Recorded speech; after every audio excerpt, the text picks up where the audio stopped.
If your country's entire economic future is riding on tourists showing up, what happens when they don't? Yes, beyond the beach. This is why creatives and creative industries, that's a $1 billion place to invest your money. And this is the case for small businesses, for small nations. And this is what most of us are sleeping on. Let's take a look at this. Hi, I'm Kari'𝐬. I am speaker, content queen, and consultant to leaders and governments. And I'm inviting you to this episode when we're talking about the most important thing possible. We are beyond the beach and the sand, and why creative industries are the billion-dollar opportunity for small nations. So today we're gonna I'm not here to talk about palm trees. I'm not here to talk about sand and sea. I'm here to talk about power. I'm here to talk about economic power and the untapped $1 trillion potential sitting right inside the creative brains of Caribbean and small state citizens. If you want a recession-proof your economy, you can't just wait for tourists.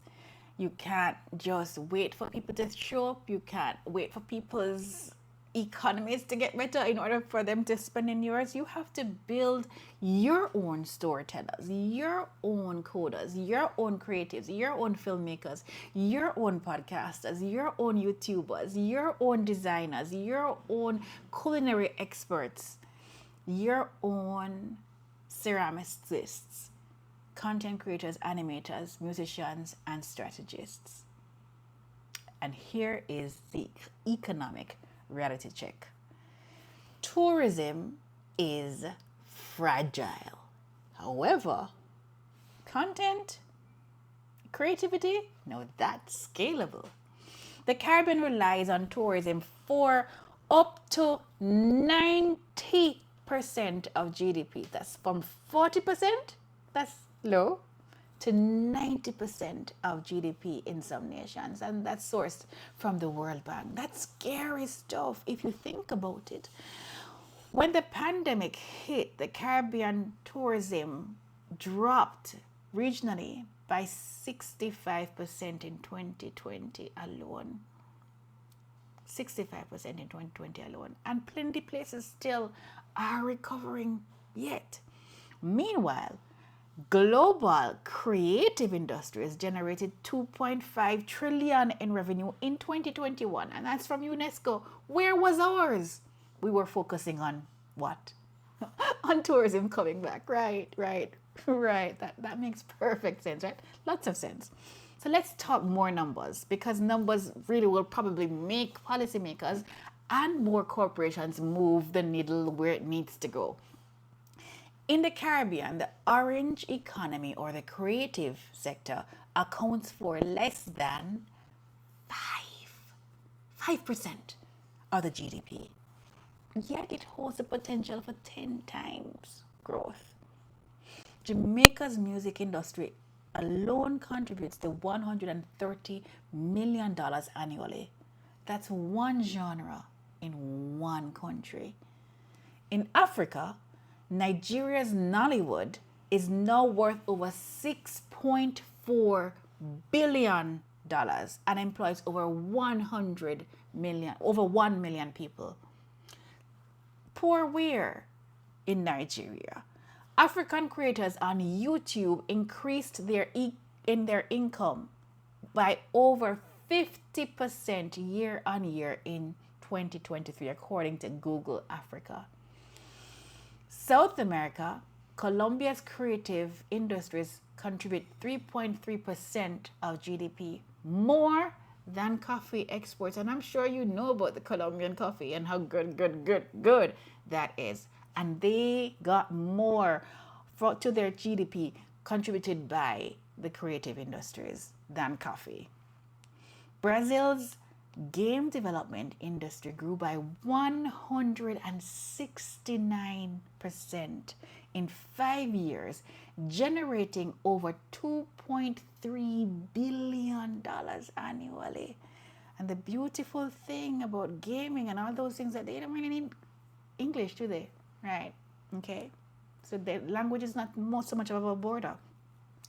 In the UAE and Dubai launched the Dubai Creative Economy Strategy, aiming to double creative industry GDP contributions to 5% by 2025. And this is what I love about the sheikhs from the UAE, that they have been so strategic in how they have really approached nation building and putting in the infrastructure to diversify their income from just oil into multiple other spaces.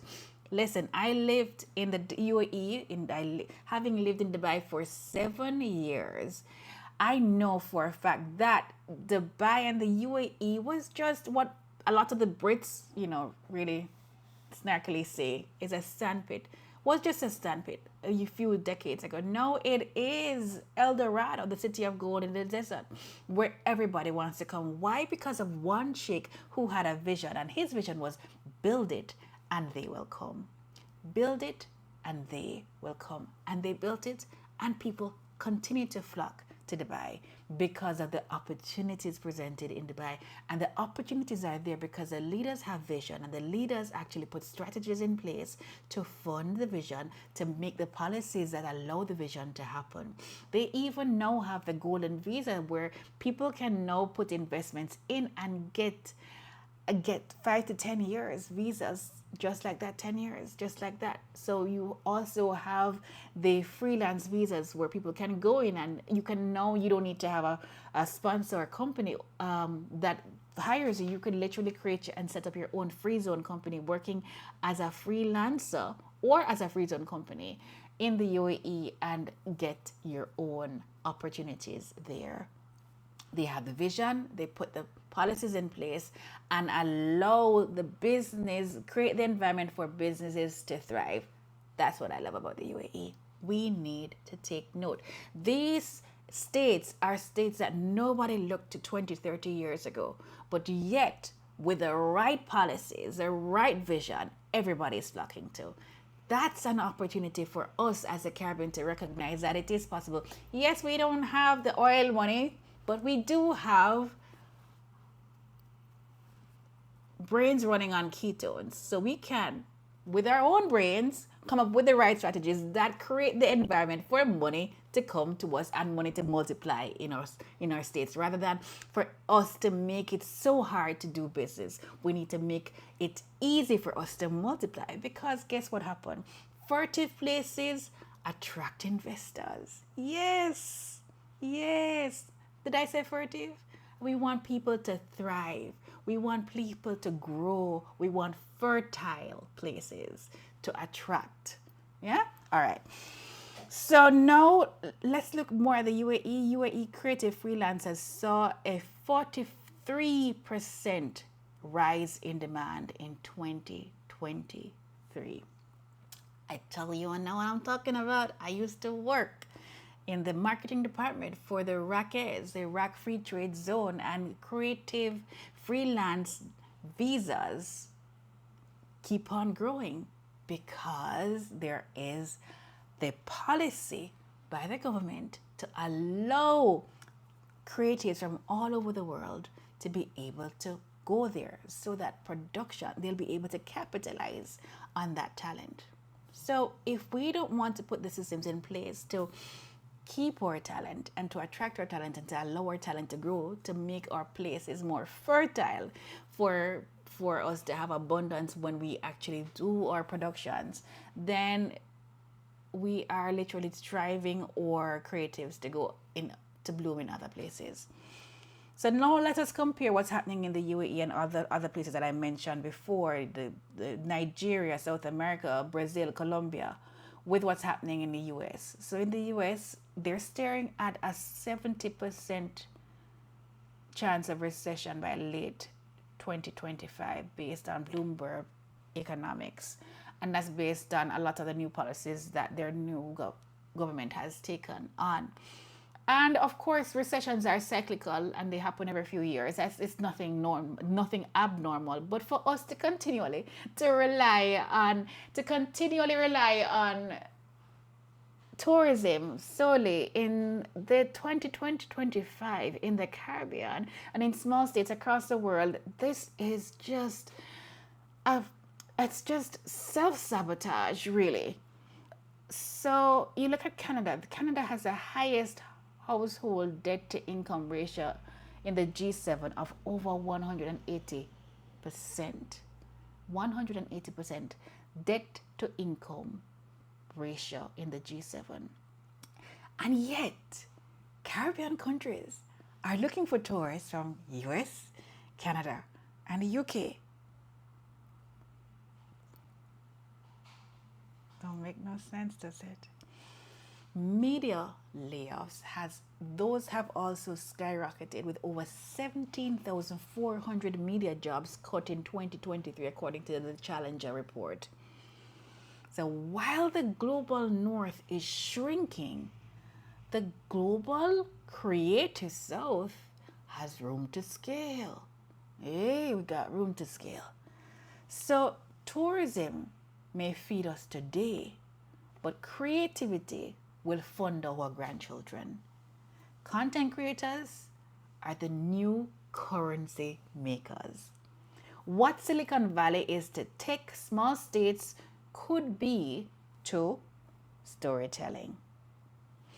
Waiting for tourists is not a strategy, it's a prayer. So what should companies and governments do? Here, let's talk. If you want real growth, stop subsidizing cruises and start funding creators. I think I need to repeat that for those in the back. I said, if you want real growth, stop subsidizing cruises and start funding creators meaningfully, substantially, in a real way, continually. Yeah, No, but seriously, companies can also invest in digital storytelling, in branded content and local content, regional content, culturally relevant programming, like my show, Thrive with Kari'𝐬, up for its 3rd season. Listen, I self-funded the first 20 episodes, 2 seasons of my production. Why? Because I had to. And now that I've self-funded it, then we have no amazing sponsors coming on board. We're looking to onboard more sponsors. But this is what I'm talking about. We have to now companies have to look into investing in digital storytelling, branded content, and local and regional talent, because we have to make culturally relevant stories. We've got to be able to piggyback on the creative things. So what else do we need to do? Hire creatives to position Caribbean brands globally.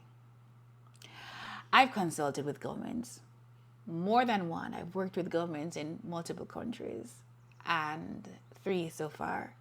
And I continue to open the door to work with other governments. And the point of the matter is that we have to be able to position ourselves globally. We need to see the gaps.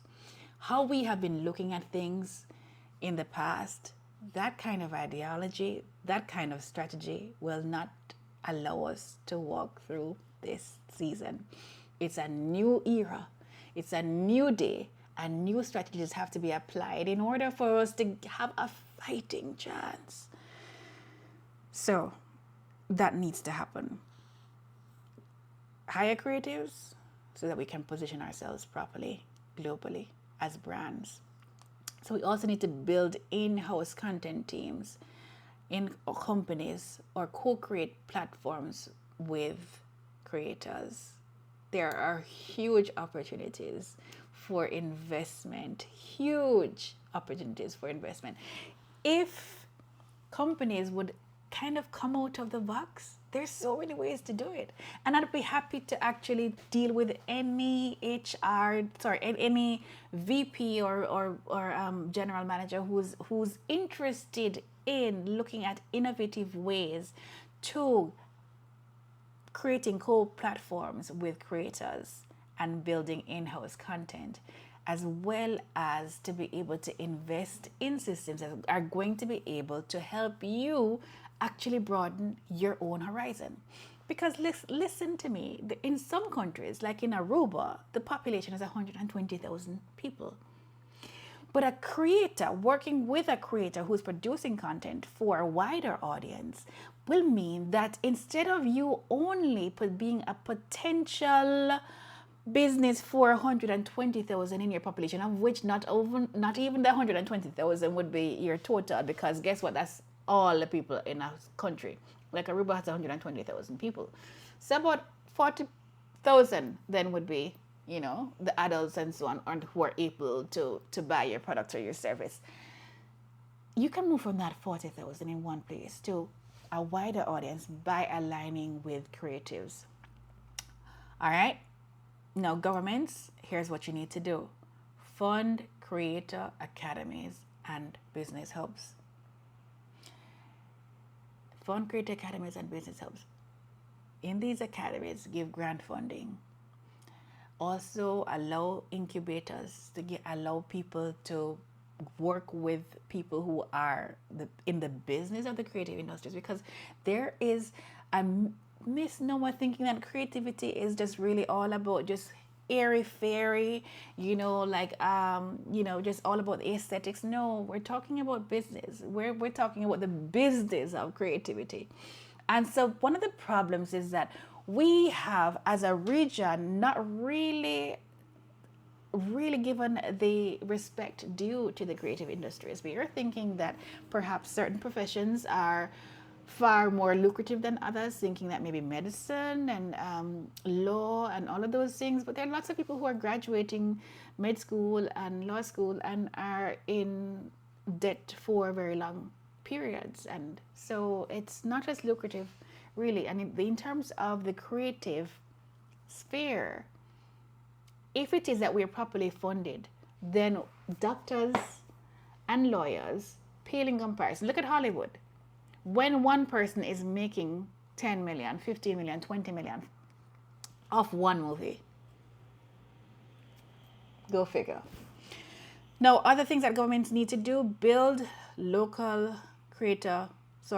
out grant funds for local creators, for regional creators. We need to make those things more accessible and capitalized very well, from $5,000 to up to 30,000, even 35,000 US.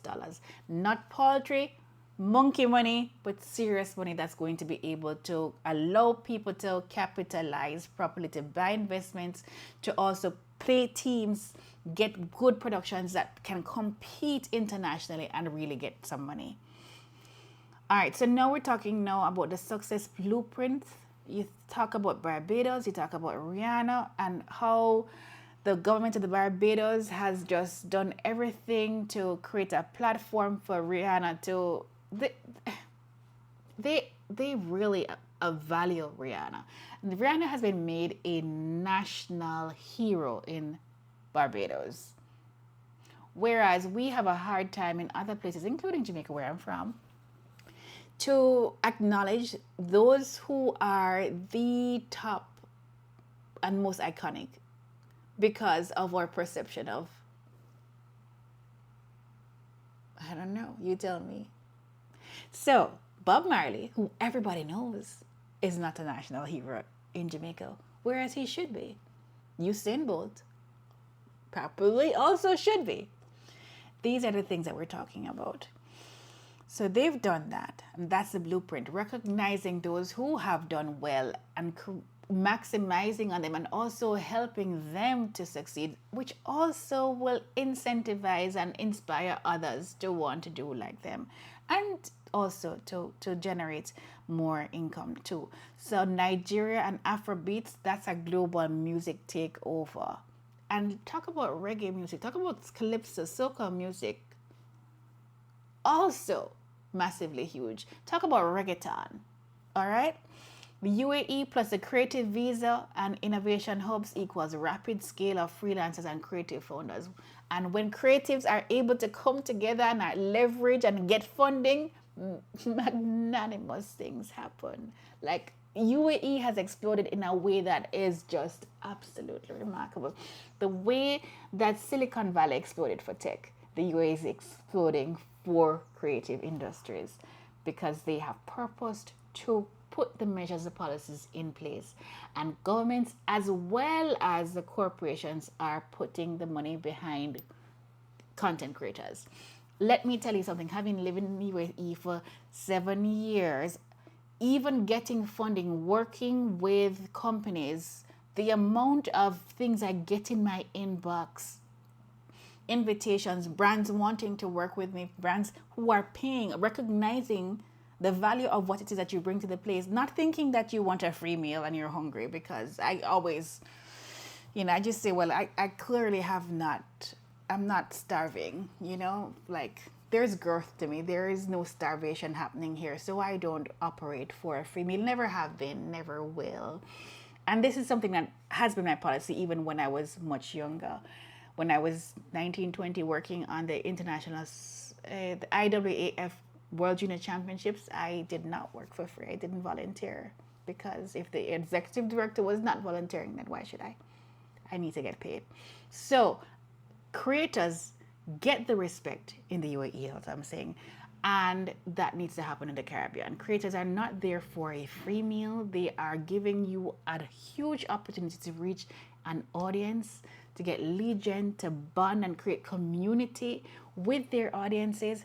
And the more that you really, because the more you support them, the more you're going to be able to piggyback off of that. And what happens is, we're not just talking about influencers, we're talking about real creators. Nothing against influencers, that's another topic for another time. But I'm talking about literally aligning with brands, creative brands that also make sense for you, for your own target audience. You're going to be able to build goodwill in a different kind of way. People are going to see the personality of your brand. You're going to humanize your brand by working with creators. In addition to which, you're going to be allowing the creatives and the creators to expand their own brands and bring you, and you get to go along for that ride. You get to go along for that ride. So we need each other, is what I'm saying. The governments need creatives, professionals, and companies need creatives, and creatives need governments, and creatives need companies to support financially. So this is a mutually beneficial, symbiotic relationship where everybody thrives. You give creators a chance to thrive. You give them the incentives to thrive. You create the environment in which they can thrive. You help to push and propel them in the ways that they need to. And you are going to grow the GDP. You're going to reduce the reliance of entire economies to who can or wishes to jump on a plane to come and see you, to literally you making your people making money using the skills, the talent, the creativity that God made them, honed in the place that allowed them to become so creative in the first place. And because we have a different version of creativity, so we're making our own mark.